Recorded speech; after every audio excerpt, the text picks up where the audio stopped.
Everyone and welcome. In this video, I'm going to walk you through how to stop apps from accessing your files. How to stop apps.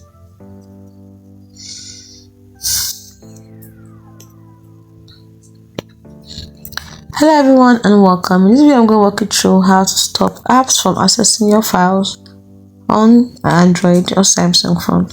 So the first thing to do is open up your settings, and then you scroll down to say privacy, tap on it, and then tap on permission manager, and then you scroll down to see files and media, tap on it, and here you can see all the apps that have access to your files.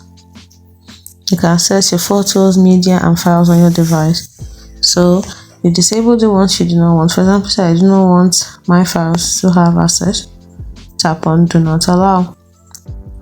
Now if I do not want Reader to have access, I tap on do not allow and go back. It's as simple as that. It's for as many as you want.